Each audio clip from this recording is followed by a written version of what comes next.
IIM UPSC tuitions only in Tirumala IAS Institute, Chaitanyapuri. Call chesi ipude join avvandi. నాకేం చెప్పలేదు అతను చెప్పి కూడా పోలేదు ఎప్పుడైనా చెప్పి పోతాడు. చంద్రుడి మీద అడుగుపెట్టాం, అయినా మనం కులాన్ని మర్చిపోలేదు. అంతరిక్షానికి టూరిస్టులాగా వెళ్ళొస్తున్నాం, అయినా మనం కులాన్ని మర్చిపోలేదు. స్పేస్లో కూర్చుని నెలలు పరిశోధనలు చేస్తున్నాం, అయినా మనం కులాన్ని మర్చిపోలేదే. నాడు మిర్యాలగూడ అమృత ప్రణయ్, నేడు సూర్యాపేటలో భార్గవి కృష్ణ. కులహంకారానికి ఇంకా ఎన్ని ప్రాణాలు బలైపోవాలి? కులం పేరుతో ఇంకా ఎన్ని హత్యలు జరగాలి? ఈ ప్రశ్నలు వేస్తున్నది నేను కాదు, పరువు హత్యలో భర్తను కోల్పోయిన భార్గవి ఈ సమాజానికి వేస్తున్న ప్రశ్నలు. నైట్ ఫోన్ చేసిర్రు 5ంటికి, ఈవినింగ్ టైంలో 5ంటికి బయటికి వెళ్ళిండు. నాకు చెప్పకుండా ఎప్పుడైనా చెప్పి వెళ్తాడు, అసలు చెప్పకుండా ఎవరో మహేష్ అనే పేరు ఫోన్ చేసిండు, వెళ్ళిండు ఏదో తీసుకొస్తా సరే అని చెప్పి. సూర్యాపేటలో దారుణ హత్యకు గురైన వడ్లకొండ కృష్ణది 100% పరువు హత్య అని తేలిపోయింది. ఎందుకంటే కృష్ణ కంటే అతన్ని పెళ్లి చేసుకున్న భార్గవి కులం పెద్దది. ఈ కులం ఫీలింగ్ కృష్ణ హత్యకు కారణమైంది. పోలీసులు కూడా అదే చెప్తున్నారు. కులం తక్కువ వాడనే కోపంతోనే తన అన్న నవీన్, తమ్ముడు వంశీ, తండ్రి సైదులు, వాళ్ల స్నేహితుడు మహేష్ కలిసి తన భర్తను హత్య చేసినట్టు భార్గవి ఫిర్యాదు చేసిందని చెప్తున్నారు. ఇదంతా చూస్తుంటే కేవలం కులం కోసమే కృష్ణ హత్యకు కారణమైందని అర్థమవుతోంది. మా మమ్మీ మా డాడీ వాళ్ళు మా అన్నలు ఒప్పుకోలేదు. ఒప్పుకోకపోతే ఇక మా ఇంట్లో మేము ఉన్నాం సూర్యాపేటలో. సరే వాళ్ళు సైలెంట్గా ఉన్నారు, మేము సైలెంట్గానే ఉన్నాము. వాళ్ళు ఏం అనలేదు ఇప్పటివరకు అయితే. నాకైతే వాళ్ళ మీదే ఉంది.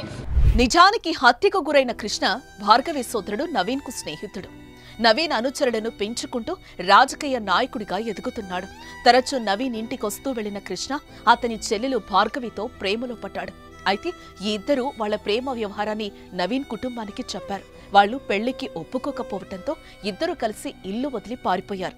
6 నెలల క్రితం పెళ్లి చేసుకుని మళ్లీ సూర్యాపేటలోనే కాపురం పెట్టారు.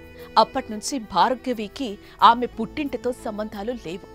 అంతా కూల్ అవుతారని అనుకుంది భార్గవి. కానీ తన భర్త ఇంత దారుణంగా హత్యకు గురవుతాడని ఊహించలేకపోయింది. మమ్మీ అప్పుడప్పుడు మాట్లాడుతుండే అంతే. నాకైతే ఆయన ఫోన్ చేసిండు, ఆయన మీనే ఉంది. ఊకంటే ఆయన ఫోన్ చేస్తుండు, ఆడికి ఈడికి రమ్మంటుండు, ఏదేదో చెప్తుండు. నా కుటుంబ సభ్యులే నా భర్తను చంపేశారని భార్గవి చాలా స్పష్టంగా చెప్తోంది. ఇదే విషయాన్ని పోలీసులకు చెప్పి కేసు కూడా నమోదు చేసింది.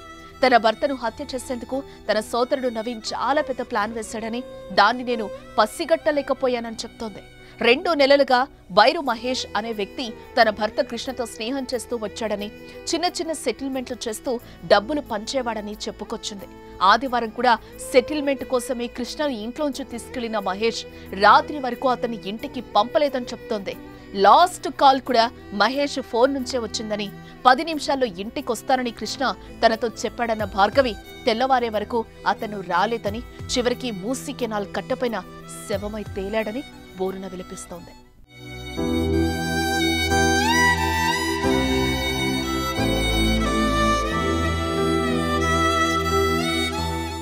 ప్లాన్ ప్రకారమే కృష్ణను హత్య చేశారని సీన్ ఆఫ్ ఎఫెన్స్ చూస్తే అర్థమవుతోంది. తలపైన మెడ చుట్టూ గాయాలు, శరీరం పైన కమిలిన గుర్తులు, నాలుక బయటకు రావటాన్ని చూస్తుంటే అతన్ని కొంతమంది వ్యక్తులు కొట్టి ఆ తర్వాత గొంతు నులిమి చంపేస్తుంటారని పోలీసులు అనుమానిస్తున్నారు. అయితే తనను ఎదిరించి తన చెల్లిని పెళ్లి చేసుకుని తన కళ్ల ముందే సూర్యాపేటలో కాపురం పెట్టడాన్ని నవీన్, అతని స్నేహితులు భరించలేకపోయారని పోలీసులు అనుమానిస్తున్నారు. కళ్ల ముందే కృష్ణ తన చెల్లెలు భార్యాభర్తలుగా కలిసి తిరగటాన్ని తట్టుకోలేకే ఈ దారుణానికి ఒడిగట్టి ఉంటారని చెప్తున్నారు. చంపేసిన వాళ్ళని నేనైతే ఊకోను.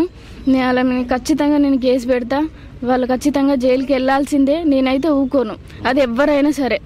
సూర్యాపేటలో భార్గవి కృష్ణ కేసు మిర్యాలగూడలో అమృత ప్రణయ్ కేసును తలపిస్తోంది. కూతురి కోసం మారుతీరావు హంతకుణ్ణి చేస్తే ఇప్పుడు చెల్లెలి కోసం నవీన్ను హంతకుణ్ణి చేసింది. కేవలం కులం, ఈగో తప్ప ఇక్కడ ఏం కనిపించడం లేదని అర్థమవుతోంది. మరి మీరేమంటారు? భార్గవికి జరిగింది అన్యాయమా కాదా? కామెంట్స్ రూపంలో రాయండి.